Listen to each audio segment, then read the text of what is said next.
Seja muito bem-vindo ao podcast Sala do Kaizen. E hoje a gente vai falar sobre liderança e claro que a gente vai usar a Toyota como referência, como a Toyota forma seus líderes. Não perca esse episódio, então bora. É isso aí. A Toyota não forma chefes, forma mentores. E nesse episódio, a gente vai mostrar como uma cultura de melhoria contínua transforma pessoas comuns em líderes extraordinários. Bora nessa! Você sabia que a Toyota gasta mais de 3 meses treinando seus executivos seniores para trabalhar na linha de montagem antes de assumirem cargos de liderança? É uma abordagem que desafia tudo o que pensamos saber sobre desenvolvimento de líderes corporativos. Nossa, isso é completamente diferente do que outras empresas fazem.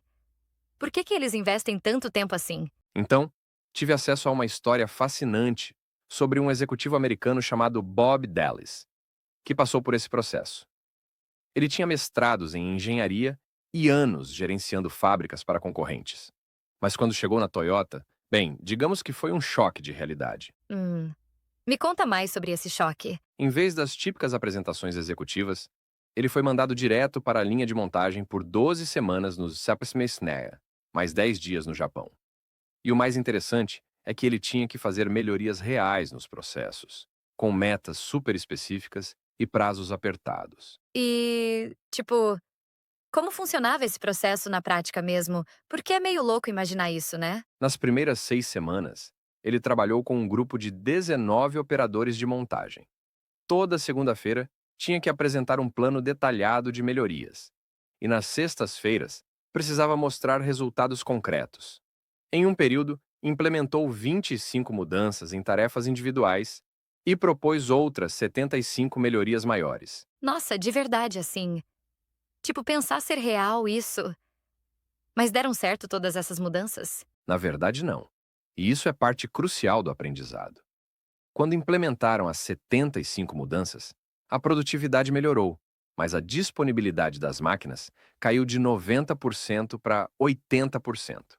O interessante é que eles veem esses erros como oportunidades de aprendizado. Então, eles realmente valorizam o processo de tentativa e erro. Geralmente é algo punitivo, o que faz com que as pessoas fiquem com medo de expor seus erros. Mas por lá é bem diferente. Exatamente. E sabe o que é mais incrível? Quando ele foi para o Japão, na fábrica de Kamigo, recebeu um desafio aparentemente impossível: fazer 50 melhorias em apenas 3 dias, trabalhando com um operador que não falava inglês. Caramba, como ele conseguiu se comunicar? Eles desenvolveram uma linguagem própria usando desenhos, modelos e gestos. No primeiro dia, Dallas ficou todo orgulhoso por ter feito 4 melhorias, até descobrir que outros líderes de equipe japoneses, em cargos mais baixos que o dele, tinham feito entre 28 e 31 mudanças no mesmo período. Cara, essa história diz muito sobre como a gente enxerga a melhoria, né? Aqui no Ocidente, a gente tende a valorizar a grande virada, a inovação que muda tudo. Mas na cultura japonesa, especialmente na Toyota, o foco está no micro, no detalhe, no aperfeiçoamento constante. O Dallas chegou com mentalidade de herói solitário, mas descobriu que lá o jogo é coletivo, silencioso e contínuo. Não é sobre quem brilha mais, mas sobre quantos pequenos passos você dá todos os dias. Isso é o coração do Kaizen. Isso deve ter sido um golpe e tanto no ego dele. Com certeza. Mas sabe o que é mais interessante? A Toyota tem 4 regras não escritas que guiam todo esse processo. Primeira, todo trabalho deve ser altamente especificado. Segunda, todas as conexões cliente-fornecedor devem ser diretas e sem ambiguidades. Isso é sensacional. E o mais curioso é que essas regras nem estão em um manual oficial, mas moldam toda a cultura. Quando a gente fala que todo trabalho precisa ser altamente especificado, não é para limitar as pessoas. É para libertar a criatividade no que realmente importa. Resolver problemas. E essa conexão direta entre cliente e fornecedor? Cara, isso elimina ruído, reduz desperdício e acelera a tomada de decisão. É o sistema funcionando como um organismo vivo. Sem burocracia, sem telefone e sem fio. A simplicidade vira sofisticação. Mas você falou que eram 4, e quais as outras 2 regras? Terceira, o caminho para cada produto deve ser simples e direto. E quarta, qualquer melhoria deve usar método científico, sob orientação de um professor, no nível mais baixo possível da organização. É por isso que tantas empresas falham ao tentar copiar a Toyota, Como assim? Por que elas falham? porque focam em copiar as ferramentas específicas, como o sistema Kanban ou células de produção, sem entender esses princípios fundamentais. É como tentar aprender um idioma, decorando frases soltas, sem entender a gramática. E qual foi o resultado final desse treinamento do Dallis? Bem, quando ele voltou para a fábrica americana, em vez de tentar resolver problemas sozinho, começou a ensinar suas equipes a resolverem problemas. O resultado? A disponibilidade operacional das máquinas subiu para 99%, superando a meta de 95%. Mas mais importante, ele entendeu que seu papel como líder era ser um professor, não um solucionador de problemas. Essa parte é ouro. Porque é aqui que muda tudo. O Dallis entendeu que liderança não é sobre ter todas as respostas.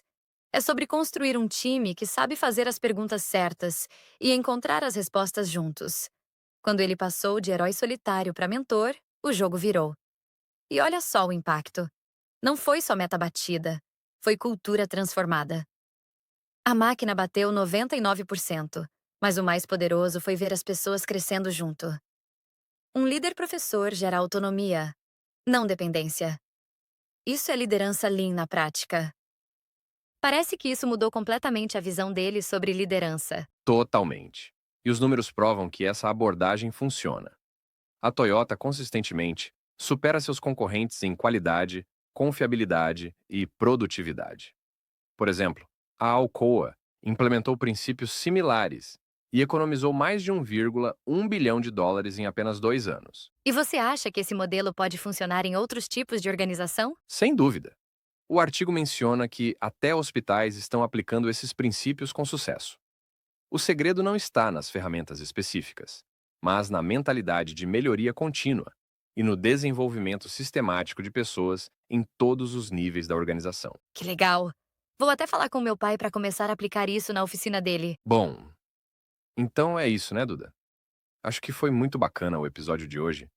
E é sempre muito rico quando se fala da forma de gestão da Toyota. Com certeza, João. Falar da Toyota é sempre um mergulho em uma mentalidade diferente. Uma que valoriza o simples, o constante e o coletivo. E para quem está ouvindo a gente, fica a provocação. Será que você está liderando para resolver ou para ensinar? Porque no fim das contas, a melhoria contínua começa quando a gente muda a forma de pensar. Não só a forma de fazer. Vale refletir, né?